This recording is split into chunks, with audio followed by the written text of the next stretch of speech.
obviously, the Port Authority's supply chain has been a subject matter at high level of discussion in the last couple of years. So I think Randy and Bud gave you an overview.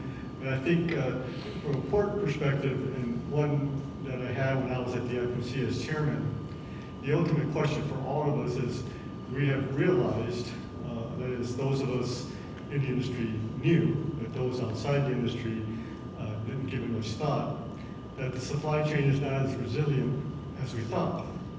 So my view of the whole aspect is it's another event, unforeseen, COVID-19, that occurs, that when there's a bump in the road, there's chaos in the supply chain. Be it a bankruptcy by a carrier, a labor negotiation, or economic event. But I think for me the good news is we are having some substantive discussions in terms of issues that we've talked previously. And those issues, I will refer everyone to the FMC congestion study issued back in July of 2015, where in that study, the Federal Maritime Commission forewarned that if we didn't address the supply chain issues that were addressed by that study, it would have eventually a serious economic impact to the nation. And here we are in year 2020 when that event occurred, and we are here in 2022 now talking again about lack of equipment, chassis, rail cars, about gate hours. So I think for me the summation is we need to now take this opportunity and not ease up because things may be getting somewhat normalized in the supply chain to really address the ultimate question.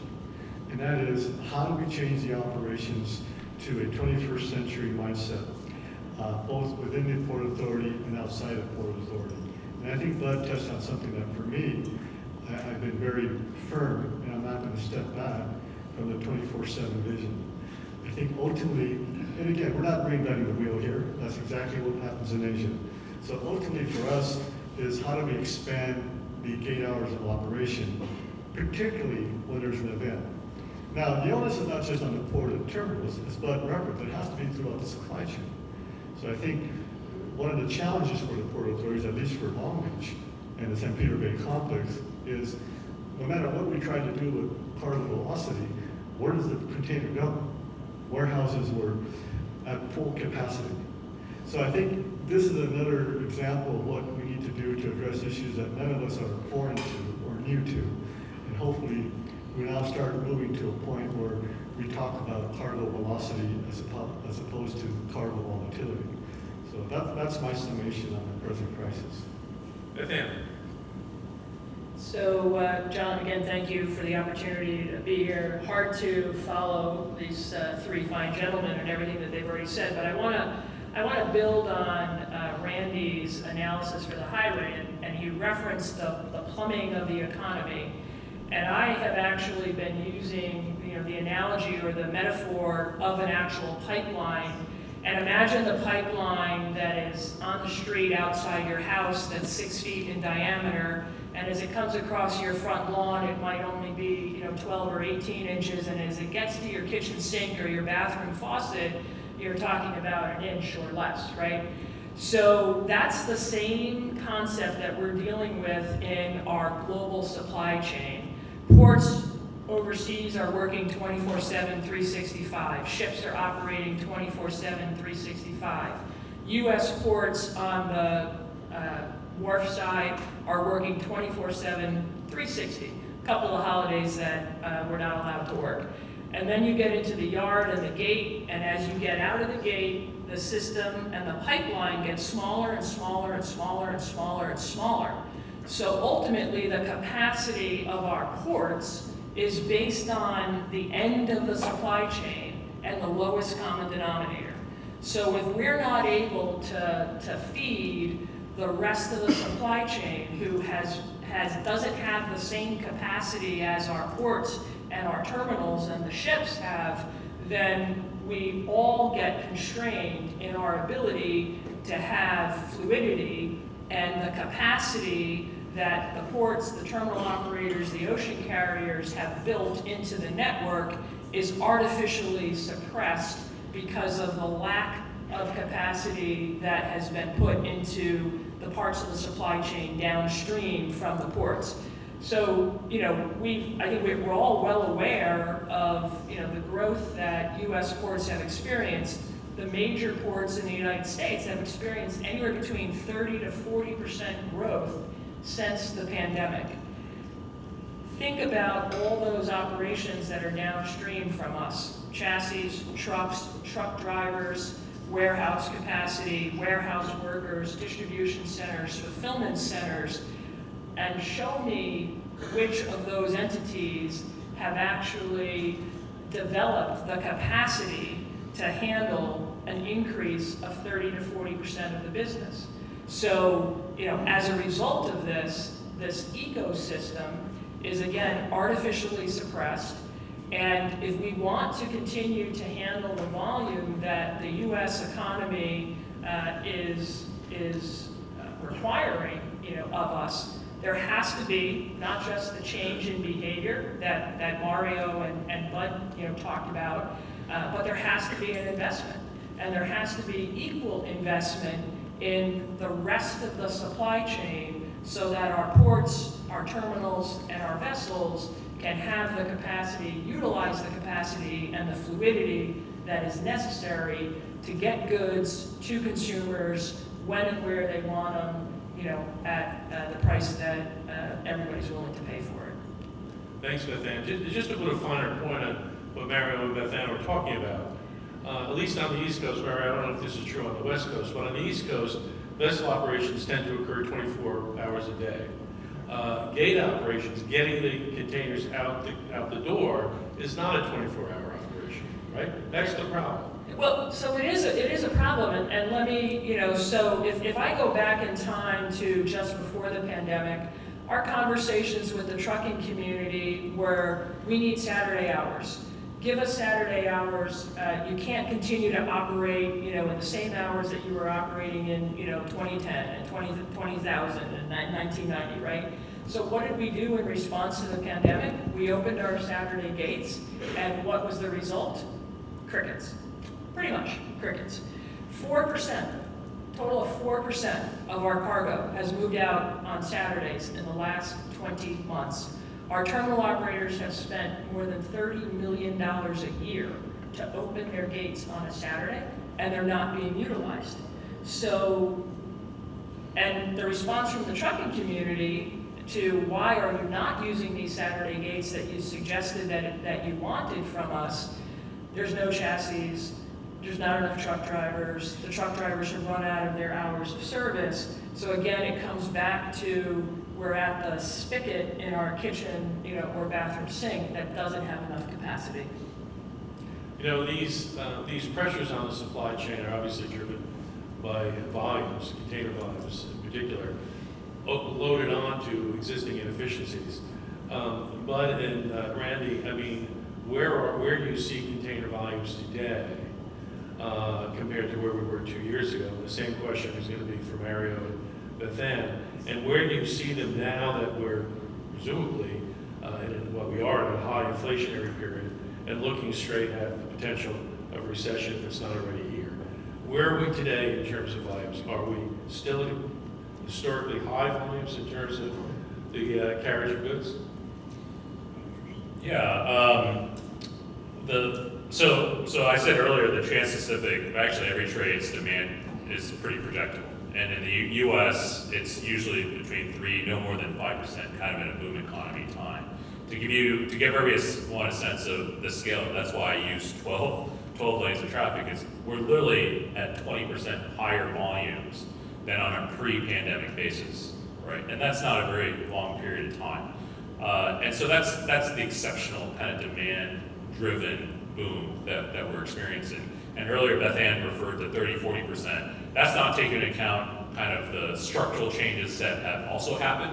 We talked yesterday actually about the fact that there's so much cargo that has shifted from the West Coast, which traditionally is where the cargo lands, to the East Coast because of kind of risk mitigation, if you will, by our cargo owners to try to see if they aren't overly exposed to the LA Long Beach Gateway. So that's why, it depends a little bit on the ports, but really 20% is the headline number that we see.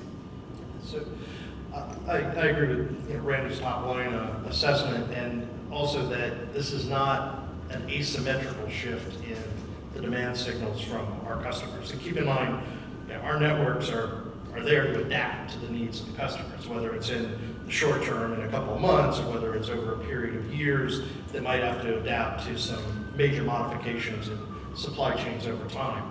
But it hasn't been symmetrical, and this shift rapidly, because of choices our customers have made towards Gulf and East Coast ports, has caused some really undue hardship. But what we are seeing, if we look at the trends, and if you think about our industry, it is a very good leading indicator of genuine economic trade activity. And if you look at the trends, there's no doubt we are seeing a substantial decrease in overall volumes at the moment. That could change. But it brings one to question, hey, is inflation really starting to take a bite on that huge growth in consumer spending demand that we saw in the U.S. previously? I'm not going to predict the answer, but if you think about it, it could be a sign that maybe this downswing could be a continuing trend. If it's not and it stays flat, we're still dealing with, as Randy said, considerably more volume than we had pre-pandemic. And I have to say, I mean, despite all the hardship, particularly for our customers, the ports and the carriers, I think have done an amazing job of keeping everything moving. And our seafarers and the harbor workers deserve a huge amount of credit. Sometimes at substantial risk and extended contracts being necessary to keep things moving. They did it. They kept the world's economy functioning in a time of unprecedented upheaval due to a pandemic. Well, I could agree with that statement more. When guys like me were sitting in our pajamas in front of a computer and working, well, your guys were out there actually moving cargo. It was phenomenal, just phenomenal. Let me ask Randy and Bud, these disruptions that we've seen, were they felt across all trade lanes, or was this mostly an east-west event? I think the pattern followed in almost every market. I think the difference is there are different markets that have long-term practices, particularly on the land side, that allows for more resiliency. So when we say, when Bethann just referred to the fact that it was hard to get anyone to come in when you open gates on Saturday, this flow of traffic started in China, right? As I said, the garage doors open, the factories open, the boxes started coming. China did slow down, right? We looked at the turnaround time at every single segment because we could see that visibility in our systems. And you could see the turnaround time in China, pickup of boxes, delivery boxes to the terminal, even the terminal not being up to pre-pandemic levels. But the difference was within 2 to 3 weeks, they had managed to make up that differential in productivity. And that's, I think, the difference in some of these markets. The reality is some markets actually took longer to open up than the US. But for us, I like the analogy of plumbing because very much container flow as well as kind of container shipping supply goes downhill. It goes to literally the most profitable part of your network. And so redeploying that capacity sometimes masks over some of those inefficiencies in different countries. But that's where some of the differences lie. Again, I think Randy summarized it well, but my short answer is no, it hasn't affected all trade lanes equally. The amplitude of the impacts varied, but also the timing varied significantly. And we're still seeing that as well as we move into what's probably a different phase of what is probably a longer-term recovery of the supply chains. So for example, if you look at the published indexes on volumes and spot rates of the Trans-Pacific market, and the reaction by the carriers, they're moving more and more capacity into the transatlantic market now, which tends to need that. If you look at the public material on that, that's happened globally as well, because reactions from governments weren't at the same time, and they weren't they weren't necessarily the same reactions, and the effects on production of the goods that we're shipping was not affected in the same way at all times. So not only did we see it on the way into this problem, But I think as we recover out of it and things get more into balance, and I think we're largely into that rebalancing now, how long that takes and how equal that distribution of the problems are will depend on some of those same factors. Yeah. And Mario and Bethann, I mean, I wonder, I mean, I don't think, the issues about which you just spoke occurred uniformly across the entire port sector of the United States. There were some ports that were harder hit than others, right? And why? Well, number one, let's focus on the major container gateways in the United States. Because again, when you look at that scenario, there's not any port, let's say the top 10 major gateways in the United States. None of those 10 port authorities have been immune from these issues. I mean, we ought to talk about what was occurring in the West Coast earlier this year. Now I can represent in Southern California, we're doing pretty good in terms of the vessel backup. But where are the issues now in other parts of the country? So I think it goes to Bud's point, and Randy, that this is a supply chain issue that needs to be addressed. And I think for that reason, let's keep in mind that volume right now is a concern in that, and by that I mean because of the big volumes, we're having these issues. I would like to say that volume is irrelevant in terms of what we need to do in the supply chain. And let me tell you one reason why. I was a commissioner at the Port of Long Beach in the early spring of 2004. I was 6 months into this position as commissioner at the Port of Long Beach. Our then managing director of trade and commercial was a gentleman named Don Wiley. Don Wiley came from the industry, so he knew what he was doing. He wrote a memo, which I still have in my files in the garage, which my wife wants to burn them all. And by that, the garage is pretty crowded. She says, there's no sense keeping all this stuff here.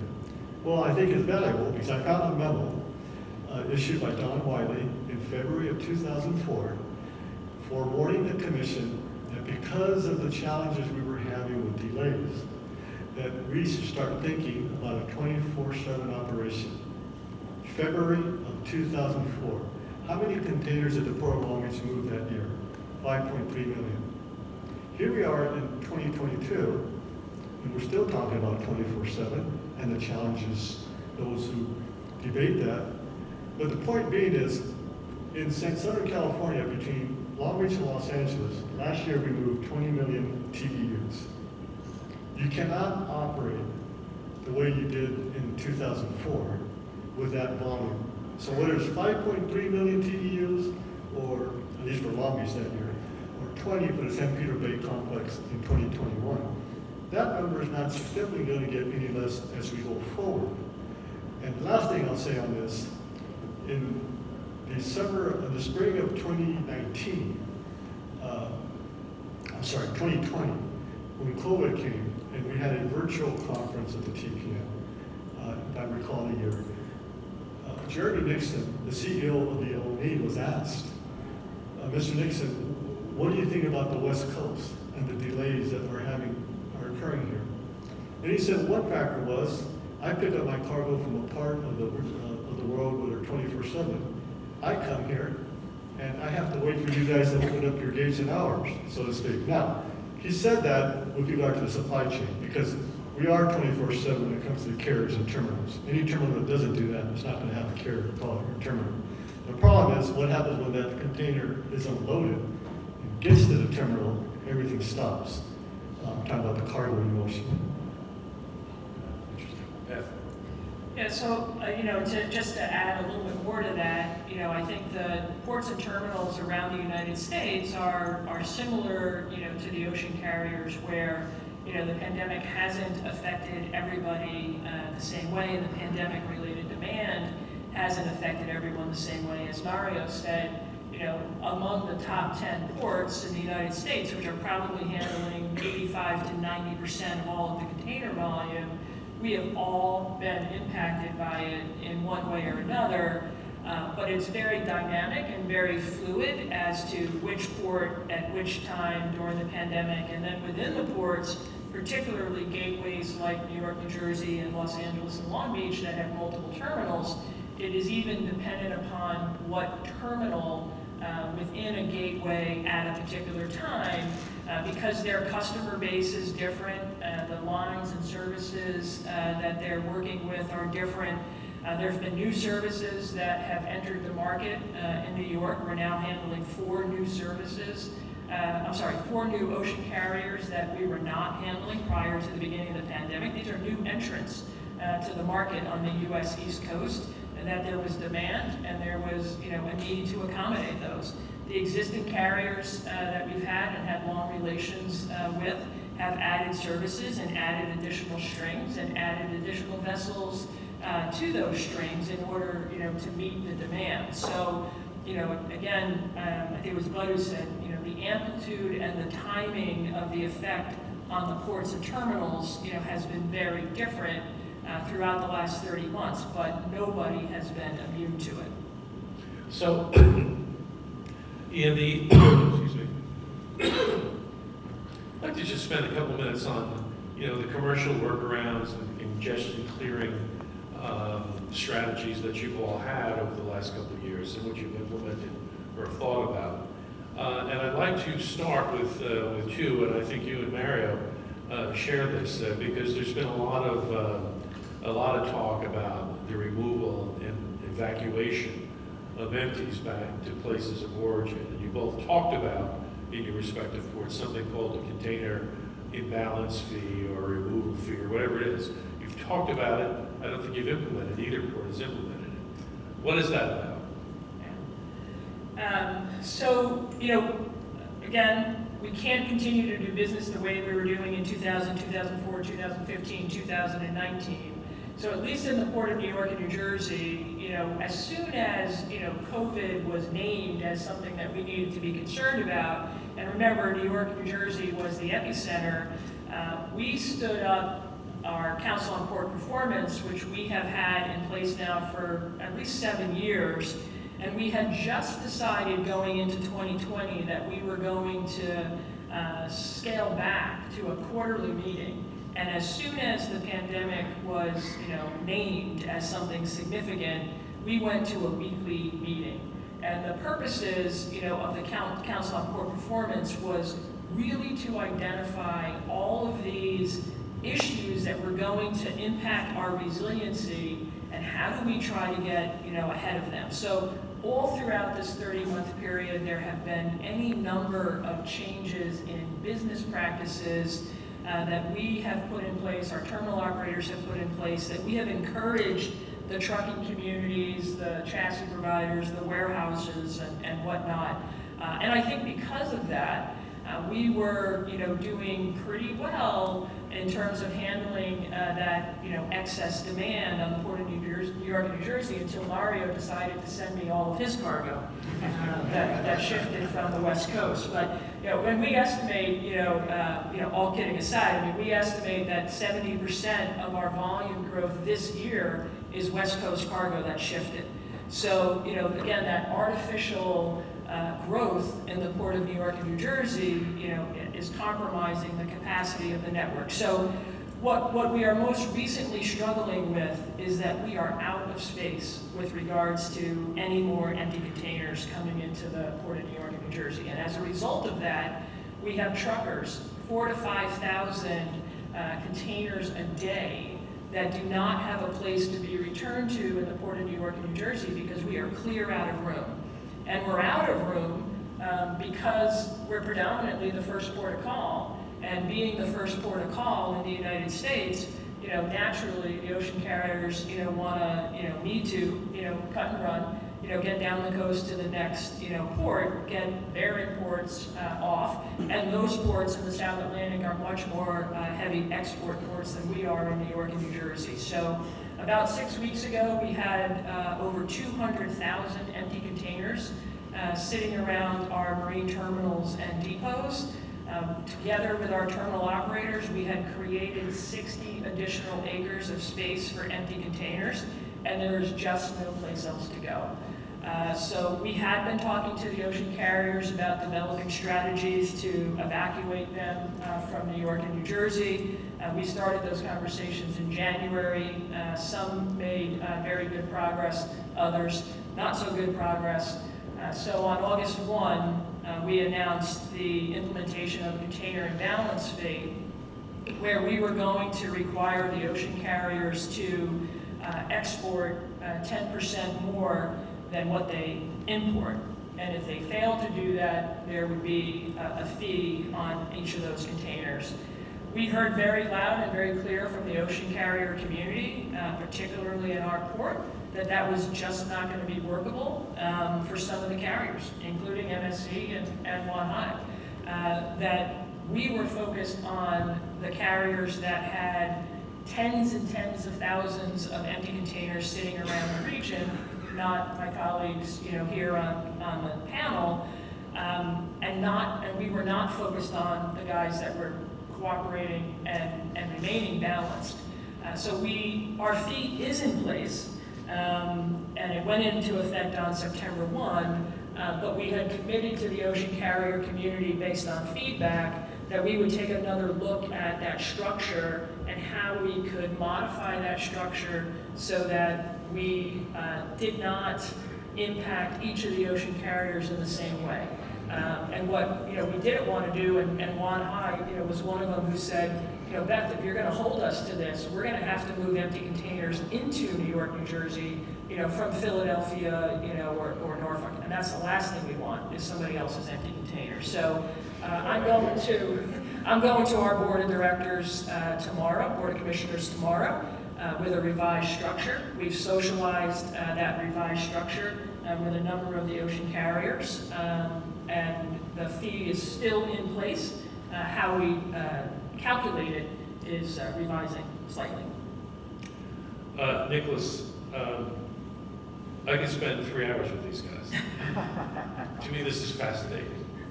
But I'm looking at 3 zeros on my clock here.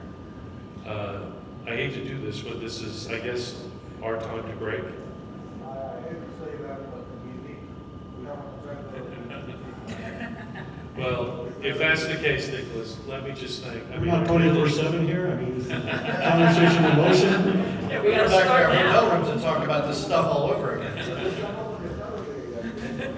Let me just, Nicholas, tell you the question I really wanted to ask today that I didn't get to, and it was to Mario. Because Mario is the only one on this panel who is a regulated entity and was a regulator, right? He's a regulated entity as a marine terminal operator, and he was a regulator at the FMC. I don't see how the FMC solves all these problems that it thinks it's going to solve. Maybe you have a different view, and maybe we don't have time to discuss it. That's another 3-hour program. But what do you think quickly? Ultimately, to solve this problem, as Bud and Randy were referencing, it's a supply chain issue. It's a collaboration of other stakeholders. I think the FMC will be able to escalate and highlight the issues of what we need to do, going back to the study that was issued in July 2015. I mean, to think about the fact that in the era of non-regulation and nothing happening in Washington, D.C., the one thing that moved real quickly was the bipartisan support for the amendment to the Ocean Shipping Reform Act. So what does that tell you? That tells you that there's no divide when it comes to what needs to be done for the supply chain, particularly when the American exporter is a victim of some of these issues, detention and demurrers and et cetera. But I also want to make a point here. I think this audience should know that the port authorities and the carriers have had extreme collaboration, thanks to the leadership of the administration and the White House envoy, to address these issues. But I think for me, we've done all we can to try to address this complexity here. What's missing here is the beneficial cargo owner. We are full at the terminals, full at the warehouses, because they don't pick up the cargo. So that's something that, again, with all due respect to all of us here who we've been in the headlines, there has to be a focus also on the beneficial cargo owner, our mutual customer, that has accumulated this cargo and it's not going anywhere. So that's an issue that has to be addressed. Mario, I couldn't agree more, and with that, thank you all very, very much. Thank you.